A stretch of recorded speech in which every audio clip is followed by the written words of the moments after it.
Anyway, I just wanted to come hang out with you guys for a second. I'm all done with Kirby, the Curbow. That's with the utmost respect that I named this one Kirby.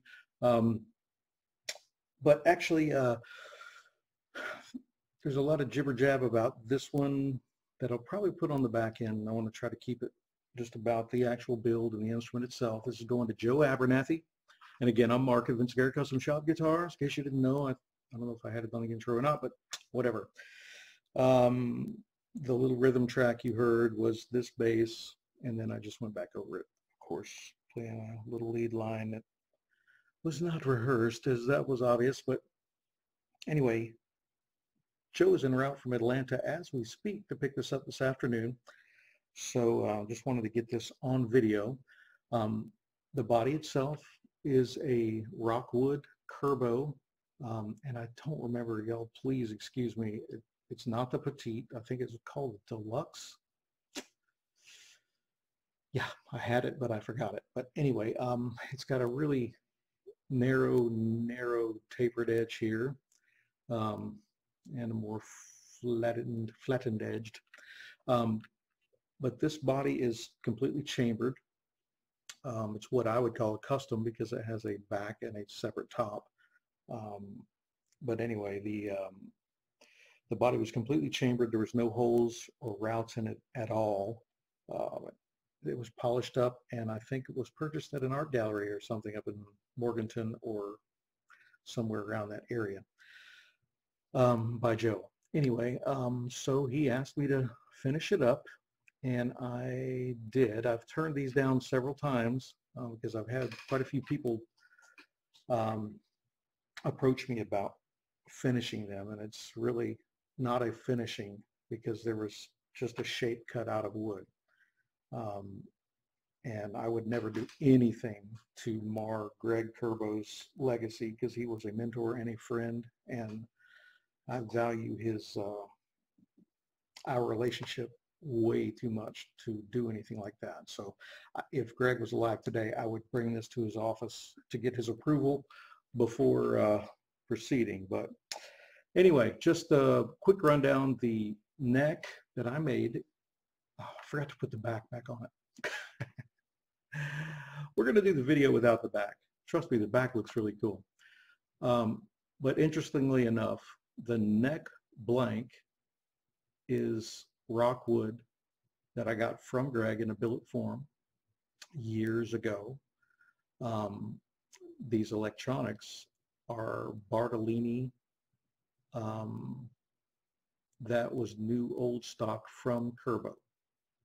So that was interesting. The pickups, I actually didn't have a set that I got with that preamp from Greg. But anyway, old school, and that's why it's the Bartolini with the two-piece, the mid box. I think now they're doing it all in one. Not I think they are doing it in one module to save time. But I actually had to pull the back off to turn the pre down just a hair. It was a little hot. But anyway, the cover is Rockwood and it's engraved. The fingerboard is black Rockwood. That also came from Curbow. The head plate obviously is the same. This has no finish on it now. The only finish on the base is right there on my little logo part that I put my little finishing treatment on to make it all bling bling. And we put Joe's initials on there, JAA for Joe Abernathy. And hip shot tuners, super slick neck, super thin, super fast, super tone. It sounds great. And I consulted with Doug on the actual pickups since he's at Bartolini now. I got with him to get as close of a Curbow voicing as we could, and doing the everything from the back was definitely a trick. So that was a learning curve. Okay, so here's the bass. Center detent on everything, center of the pickups, And this is basically just a 3-band preamp. There was no room to put a push-pull because the body is just too thin, and I didn't want to stuff another switch in there because it was already kind of crowded, and I tried to use Greg's theme, but it was really hard not knowing exactly what was, you know, trying to keep it all in there. You can look, it's packed in there. I mean, there ain't a lot of room for nothing else, so hats off to Greg. He did do that extended beam thing up here, and I should have just done his traditional route, and I could have got some more room out of it. But anyway, enough yapping. It's a volume, the blend, then bass, mid-range, treble, and this is the passive and active. So we're in passive mode now, and everything's center detent.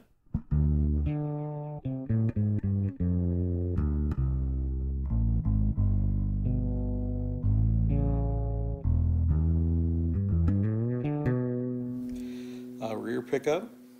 Yeah, I'll just give you the pickups.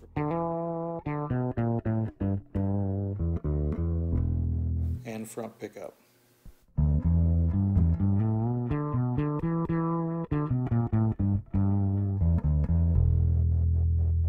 right, I'm going to go back to the middle, and now I'm going to engage the preamp. So everything's still flat in the middle.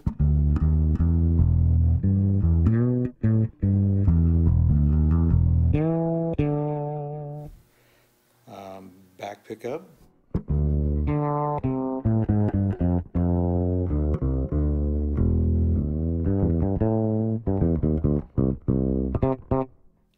And front pickup.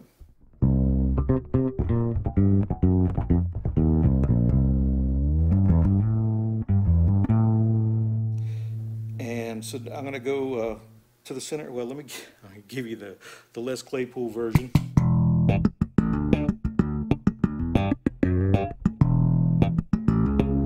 I don't slap on fretless, but man, this thing makes you want to.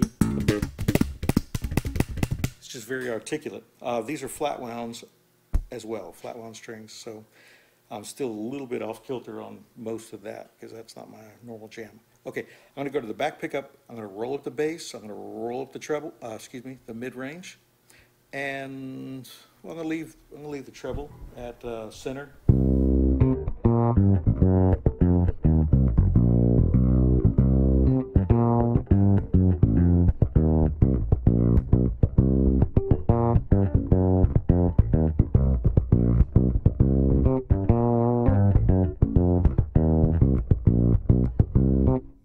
Okay, that's got a lot of punch.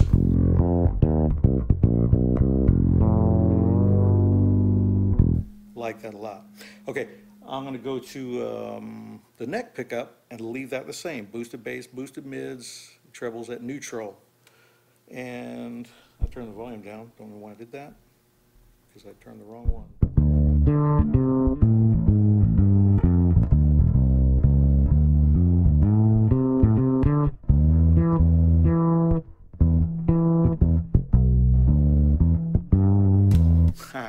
Okay, anyway, just got a nice man,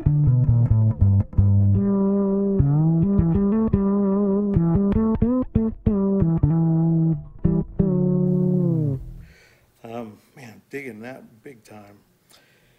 Back in the middle, leave it boosted, might as well.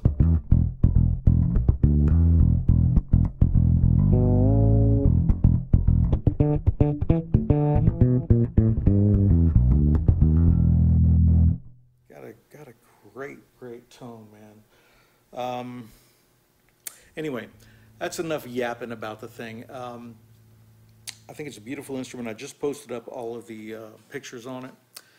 And sorry about the forgetting to record the audio in the middle, because this Logitech camera, man, it's horrible. I know, it's just got that digital, I think it got left in the rain. I bought it on eBay. Psst, there you go. So I need to order a new one. But anyway, peace out. Mark Vinciguerra. What's up?